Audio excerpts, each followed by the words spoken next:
DAV college के 2017 के management batch में जब तुम थी, मैं पास आउट हूँ। इसीलिए मैं तुम्हें एक फ्रेंड की तरह ट्रीट करता रहा। तुम एक क्रिमिनल नहीं हो। हम दोनों एक ही कॉलेज के पास आउट हैं। ओह माय गॉड, हम दोनों एक ही कॉलेज के स्टूडेंट हैं। यस, तुमने मुझे बोलने का मौका ही नहीं दिया। कम से कम तुम्हारे साथ तो सही तरीके से पेश आऊं। I am really sorry officer, I am really sorry. तुम मेरी दुश्मन नहीं हो, Prabhu Dayal. Okay Prabhu, really to nice see you.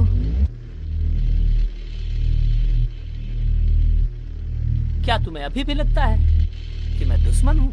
Not at all प्रभु। ये मुझे भी पता है कि सारे सबूत और गवाह होने के बावजूद तुम्हारी डैड यहाँ से छुड़ा ले जाएंगे। अगर मेरी जगह पे तुम होती ना तो यही करती। नहीं, तुम मुझे उल्टा लटका के डंडे बजाती। अच्छा त्रिशा, कम से कम इतना तो बता दो कि कहानी क्या है। कहानी वही है जो तुम्हें पता है, मानसी की कहानी। बस किरदार बदल लो, मानसी की जगह त्रिशा को रख के सोचो।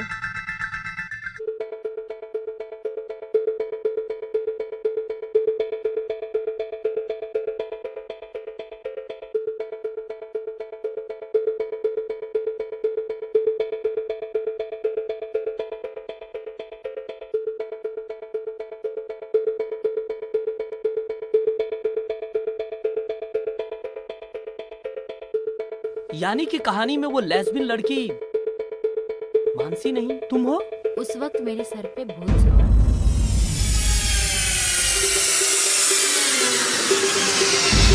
मैंने जानबूझ के रवि को नहीं मारा, बस उसकी मौत मेरे हाथों से लिखी थी। मैं बहुत टेंशन में आ गई थी। रवि की लाश को वहीं पे छोड़ के फिर से ड्रिंक करने के लिए पब पहुंची। 2 पैक पीने के बाद जब सिगरेट पीते हुए मेरा दिमाग ठंडा करके वापस लौट रही थी, तभी पार्किंग में मुझे मानसी दिखाई दी।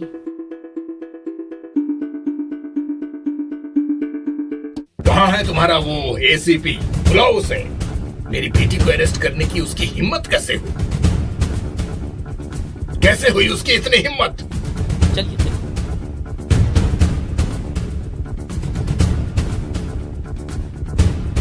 बुलाओ पहले उसे। क्या हुआ सर?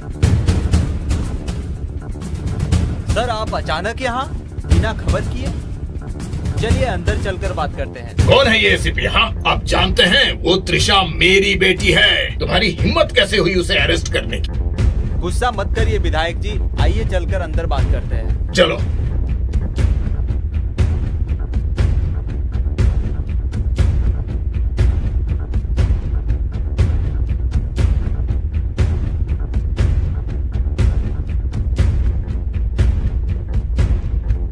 बताइए। देखिए विधायक जी, हम सरकारी मुलाजिम हैं और कुछ कायदे कानून होते हैं। हमसे आपकी कोई पर्सनल दुश्मनी तो है नहीं। अपनी नाकामी छुपाने के लिए आपने मेरी बेटी को अरेस्ट किया। उसको मैं ऐसे ही नहीं छोड़ूंगा। ये मामला मैं दिल्ली तक ले जाऊंगा। मुख्यमंत्री जी को बीच में आना पड़ेगा। किसी को माफी नहीं मिलेगी। मैं इसकी उच्च स्तरीय जांच करवाऊंगा। मीडिया में नंगा कर दूंगा आप लोगों को। जी नहीं सर, आप ऐसा नहीं कर सकते। आपकी बेटी को हमने रंगे हाथों पकड़ा है। आपकी बेटी एक वर्जन लड़की के साथ रेप करती हुई पकड़ी गई है, जिसका विटनेस हमारे कब्जे में है। अगर ये बात बाहर मीडिया वालों को पता लगी ना सर, तो अपोजिशन वाले आपको कहीं का नहीं छोड़ेंगे। आपके खिलाफ धरना प्रदर्शन और जगह जगह पे दंगे हो जाएंगे। ना अपनी बेटी को बचा पाएंगे। ये सही कह रहे हैं सर। देख लूंगा, एक एक को देख लूंगा। देखता हूं कैसे बचोगी।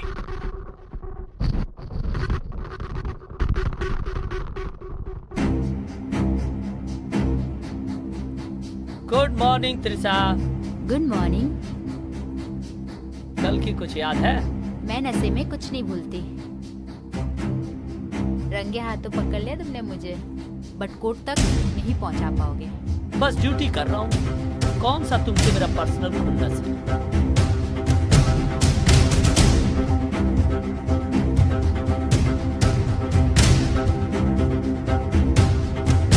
Good morning sir. Good morning. Good जय मॉर्निंग। हिंद। प्रभु, आखिर आपने गिल्टी को रंगे हाथों पकड़ ही लिया। वैसे देखा जाए तो प्रभु ये कोई क्राइम नहीं हुआ। किसी का वर्जिनिटी ब्रेक करना it's kind of sexual activity, और अब तक किसी भी लड़की ने कोई रिटर्न कंप्लेन भी नहीं दी, तो किसी को पकड़ने का क्या मतलब?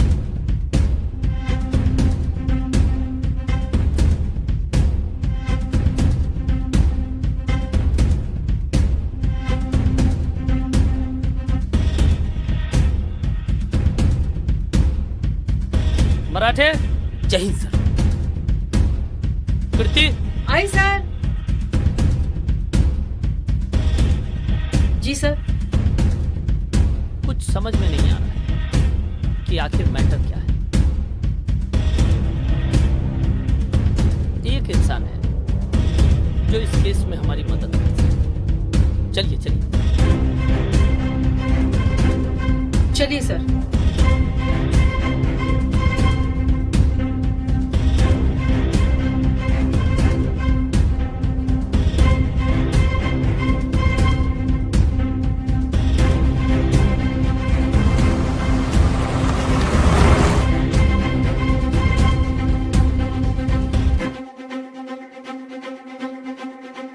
गाइस, बाय द वे, मैं हूँ डॉक्टर सुनीता, मनोचिकित्सक।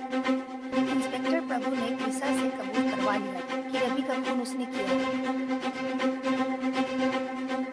केस तो बिल्कुल क्लियर था, लेकिन जब मैंने साइकोलॉजिकल रिपोर्ट देखी तो वहाँ पर कई लोग मुझे नजर आए। तो हम कृषा से शुरुआत करते हैं। ओके त्रिशा? मुझे जो कहना था वो मैं कह चुकी। डॉक्टर सोनी का मुझे नहीं लगता है कि इस केस में अब कोई फर्दर बात करने की जरूरत है। त्रिशा ने ऑलरेडी अपना गुनाह कबूल कर लिया और केस बिल्कुल साफ हो गया है। पर यह कहते हुए मुझे बड़ी शर्म आ रही है कि मेरी बेटी ने, जिसके पिता ने 15 साल की जो कानून की रखवाली की, उसे उसने शर्मिंदा कर दिया। और इस बारे में मैं पुलिस कमिश्नर को भी बधाई देता हूँ, डीएसपी, डीआईजी, आईजी, मैं सबको बधाई देता हूँ। और मुझे नहीं लगता कि अगर हम इस पर कोई फर्दर बात करेंगे तो सिवाय इसके कि अब तक हम टाइम वेस्ट कर रहे हैं और इसका कोई और नतीजा निकलेगा ही नहीं। और हाँ एसीपी साहब, मैंने सुना है कि इंस्पेक्टर प्रभु को आपने इस केस से डिसमिस कर दिया है, या शायद उसे सस्पेंड कर दिया गया है। ये सब नौटंकी बंद करिए, कोई जरूरत नहीं है, वरना मुझे कमिश्नर साहब से बात करनी पड़ेगी।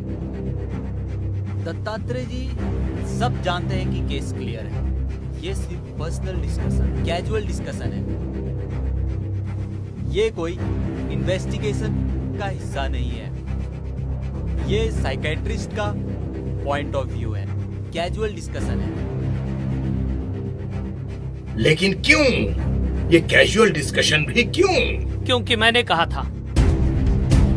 आपको कोई तकलीफ? सॉरी, अब मैं तुम्हारे किसी सवालों का जवाब नहीं दे सकती।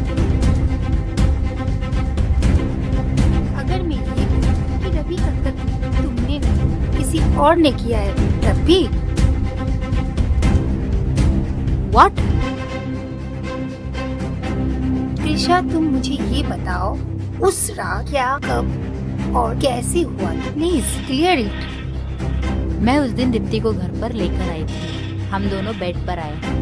उसके बाद हम दोनों ने एक दूसरे को सेटिस्फाई किया। कैसा सेटिस्फाई? सोनिका जी, एक बाप के सामने आप उसकी बेटी से पूछ रही हैं कि वो कैसे सो रही थी, कैसे एंजॉय कर रही थी? कुछ तुम्हें शर्म कीजिए। ये किसी की जिंदगी और मौत का सवाल है सर। You just continue.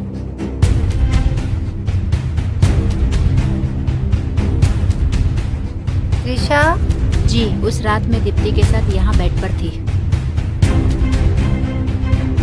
कैसे की? खुल के बताओ।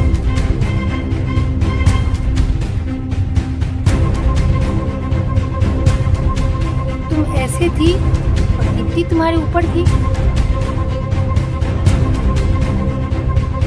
ये दीप्ति तुम्हारे नीचे थी और तुम ऐसी थी? एग्जैक्टली ऐसे ही। Good.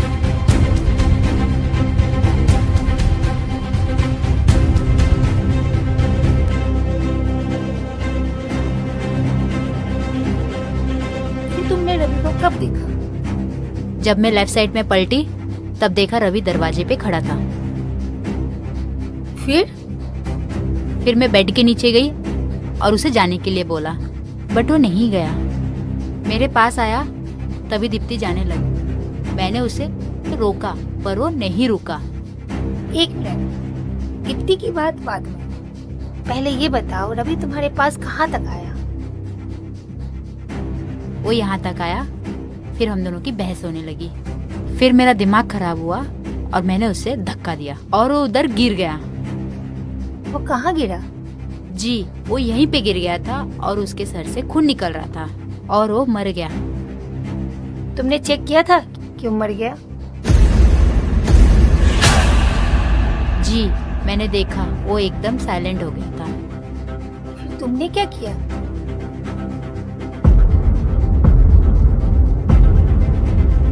जी, मैं डर गई थी और ड्रिंक के लिए डिस्को चली गई थी। यानी कि आप डिस्को चली गई थी? ओके। एसीपी साहब, point to be noted. First point, Trisha के मुताबिक रवि बेड के इधर गिरा और उसके सर से ब्लड निकल रहा था। अगर रवि की डेड बॉडी वहाँ पड़ी थी तो पुलिस वालों को रवि की डेड बॉडी यहाँ कैसे मिली? इसका मतलब रवि मरा नहीं था, सिर्फ बेहोश हुआ था और होश में आते ही रवि वहाँ से यहाँ आया, उससे यहाँ मारा गया। रवि के आते ही दीप्ति तो चली गई थी। नहीं, मैंने उसे वोडका में नींद की दवा मिला के दी। वो नशे की हालत में थी, नहीं जा सकती थी।